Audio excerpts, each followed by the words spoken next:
Does that flat? Oh, 2419099. Can you just put it out, Charlie? I got it. No, there's like a whole bunch of them.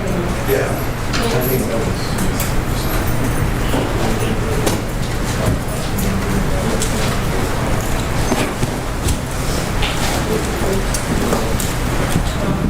We just do it attachment first. No one's right.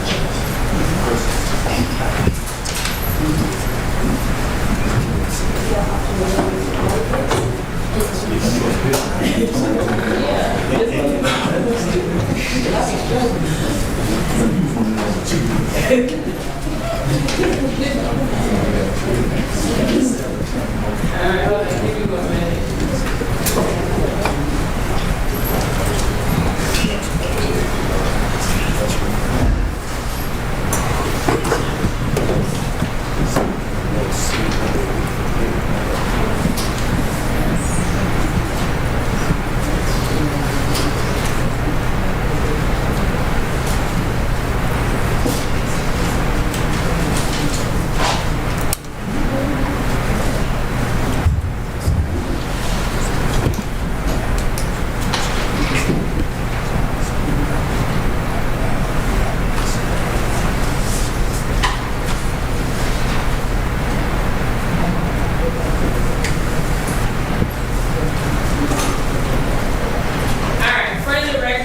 Is position number 5, which is 24 PI 008076, J. Berger. Good morning, Mr. Berger. I'm Judge Brady Brooks, and I would have been presiding over your preliminary hearing this morning. It's my understanding, after speaking to your attorney, Stuart Moniz, is that how you say it? Yes, ma'am. Moniz, you have elected to waive your preliminary hearing. You have signed this waiver of preliminary hearing form. Is that correct, sir? All right, Attorney Moniz, if you could turn to, thank you. And you guys would like to be heard on bond this morning, so that's how we will proceed at this time. Ms. Harvey, will you please give us Mr. Berger's criminal history? Yes, Your Honor. He has one prior arrest. That arrest was from 1989. No convictions. Nothing further. All right, thank you. Attorney Moniz? Yes, Your Honor. Should I speak seated from the podium? Whatever makes you comfortable.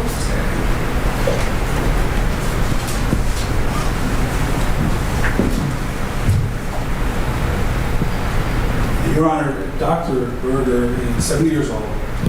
He is a retired ophthalmologist, although he's still currently licensed to practice medicine in the state of Georgia. He has lived in Georgia for 30 years. He's owned his present residence, where this actually occurred, since 1998. He has a litany of community support, both close by and around the world. I'm kind of overwhelmed by how many calls I got to support Dr. Berger and people wanting to help him in any way they could. This was a mental health episode. The police were called out to the scene because the management of the building was concerned for Dr. Berger's mental well-being and he was acting erratically. It escalated. The charges will be dealt with at a later time. Obviously, this is bond. It's not about pre-punishment of charges. The question is whether he'll show up for court, whether he'll do what's asked. And he has a 7-year history of being an upstanding member of the community, a doctor. But this is very disturbing. This is very disturbing behavior. And the doctor has a mental health history. He has several severe concussions and he's suspected of having CTE. And post-traumatic stress disorder. He needs treatment, and the facilities at Rice are not set up to treat him. What we're asking for is for him to be released to get evaluated and treated, up to and including inpatient treatment, if necessary. Obviously, we have no objection to any conditions the court would put on the bond, including no firearms, obviously. And any kind of supervision or monitoring, the court would feel comfortable having Dr. Berger undergo.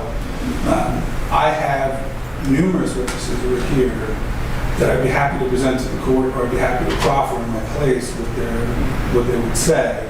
What's the court's preference? I'm leaving. I have many, but I would call 2. But I can also proffer, Your Honor. That's fine, if you just like proper. There is one letter I'd like to read from a longtime friend, pastor, who's actually the father of one of the witnesses that I would call Mickey Miller. This is from Reverend Jesse Hughes. To whom it may concern, I am writing to you as a close friend of Dr. J. Berger, whom I have known for 30 years. He wanted to be here today, but he had an illness, and being the Thanksgiving weekend, he could not make it. Or Thanksgiving week, he could not make it because of his illness. Over the years, I have witnessed Jay consistently demonstrate character of integrity, kindness, and selflessness. I am honored to provide my insight into the qualities that make him an extraordinary individual and valued member of our community. Jay has always been a source of wisdom and support for those around him, intelligent and knowledgeable. He has a remarkable ability to find solutions and offer guidance when it is most needed. As a mentor and a helper, he is eager to lend a hand to anyone in need, often going above and beyond what is expected. These qualities reflect his deep commitment to the well-being of others. In our community, Jay is widely respected and admired. A member of the Church of God of the Union Assembly in Newnan, Georgia. He carries himself with humility and compassion. He is not just a participant, but an active force in fostering the spirit of unity and service within the congregation. His dedication to help others speaks to his strong moral foundation and desire to make a positive difference in the lives of others. Personally, I consider Jay like a son. His pure-hearted nature, dedication, and willingness to help others have deeply touched my life and the lives of many of our community. I firmly believe in his ability to learn from challenges and continue contributing positively to those around him. I respectfully ask that you take this letter into consideration as you assess Dr. J. S. Berger's character. I hope my words provide insight into the truly remarkable individual he is and the potential he holds to grow and give back. Please do not hesitate to reach out to me if you require any further information or additional details. Thank you for your time and attention. Sincerely, Jesse W. Hughes, Senior Pastor, and his address and phone numbers included.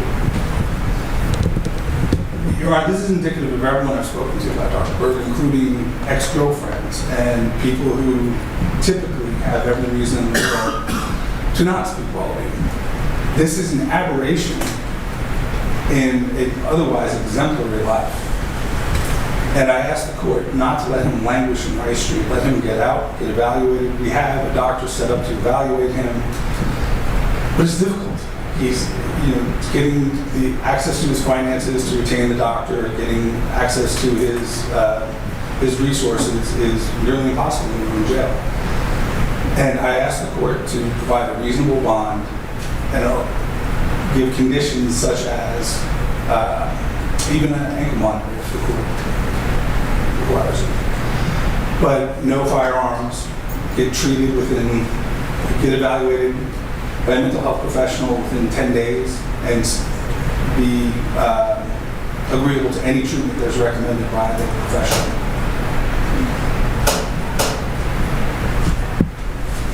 I would like to recognize the people who came to speak on Dr. Berger's behalf. Mickey Miller, Felicia Congo, Vonnie Plott, Keith Jones, Emily Tesmer, and Kiana Price. And again, we got calls from as far away as Germany supporting Dr. Berger.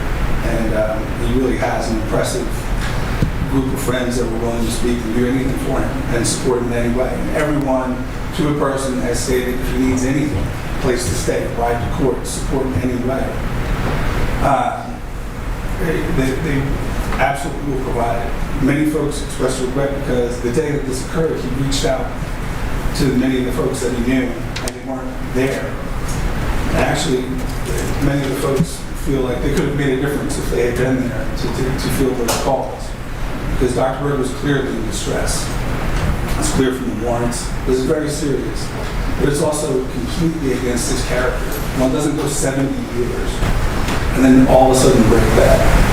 This is a mental health episode. It requires a mental health solution. The answer to the charges we'll find out later. But again, that's not what bond is about. He will show up for court, he will fight the charges, and he will participate in his mental health treatment. So I would ask the court to set a reasonable bond and allow him to be treated and address the cause of this situation. State. Counsel says that this is an aberration. It is not. It was a crime spree. It started when the defendant pointed a handgun at an employee of the place where he resided. From there, it escalated into a shootout with the police. And when I say shootout, he was shooting down the hallway, he was shooting through walls, and a bullet fragment struck an officer in his face and shoulder. It escalated further to the defendant barricading himself in his residence and pointing his firearm at the street and shooting down at the street. From there, an APD sniper shot the defendant in the head, but that didn't stop. In fact, at that point, the defendant returned fire toward the sniper who was in another building.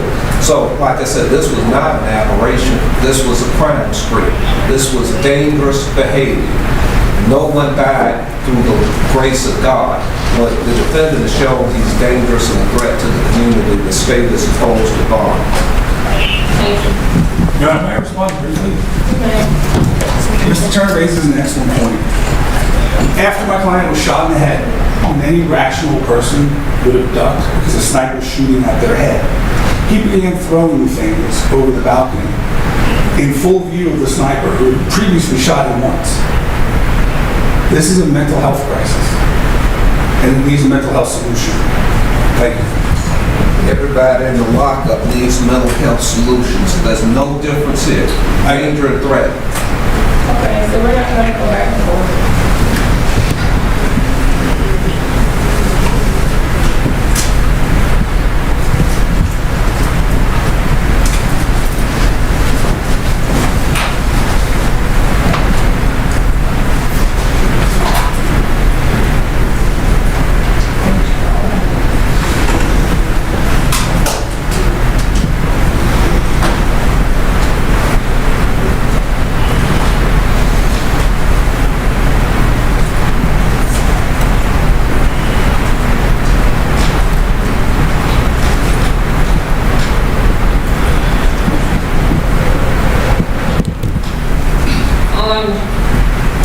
Count one, the aggravated assault, would be $10,000 bond. On count two, same type of aggravated assault, $10,000 bond.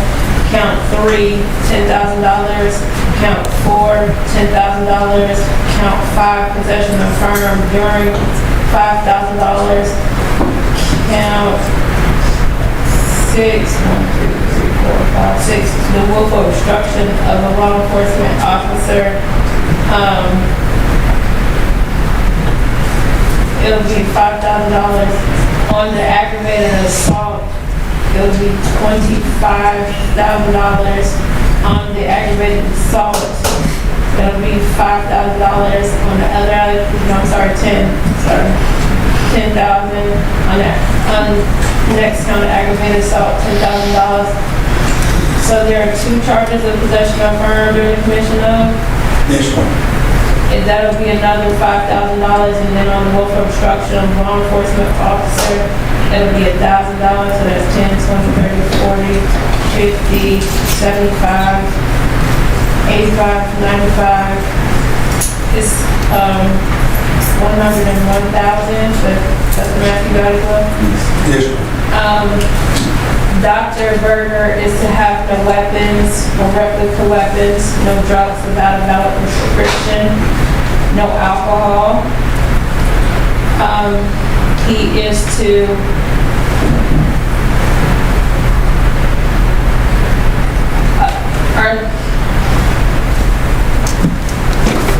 each of the complaining witnesses, well, the law enforcement officer, who is the complaining witness that is he going to be, so let me start with this question. Is he scheduled to live somewhere else? Currently, that's been his residence since 1998. So we would ask that he be allowed to live in the same building. But if the court orders it, we will make any arrangements. With the exception, and the state can weigh in this, on it, in on this as well, with the exception of the law enforcement officers. From what I read in the warrant, there was just one complaining witness he's charged with aggravated assault against and pointing the firearm. Is that correct? That's correct. And does that person works at the building? Yes. Counsel stated that he was agreeable to residential treatment.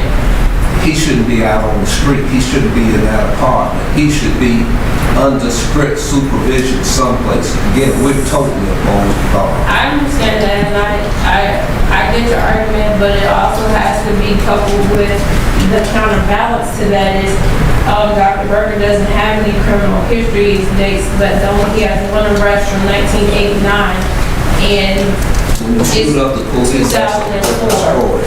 I understand what you're saying, Dr. Turner. He also has a bond that balances that out as well. He is to stay away from the incident location. He can return one time with law enforcement to gather whatever belongings he needs to gather. And no contact with the complaining witnesses outside the law enforcement capacity. He is to wear an ankle monitor.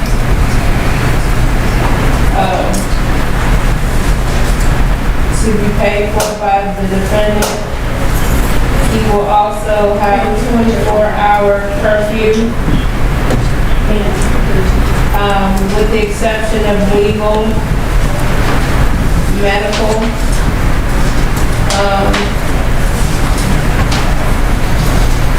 with the exception of legal and medical, he is to have a psychological evaluation within 10 days of being released, and needs to follow any recommended course of treatment, including medication, if it's recommended.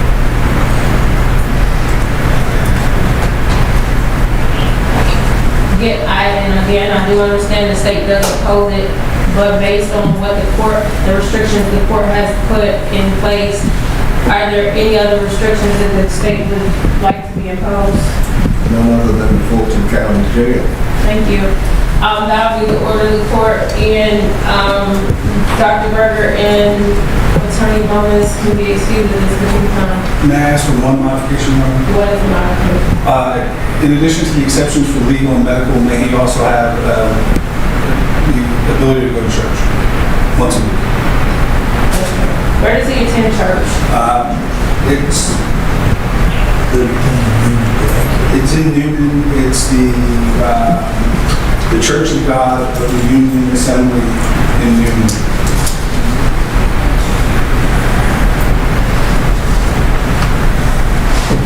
Church of God of the Union Assembly in Newton. He goes on Sundays.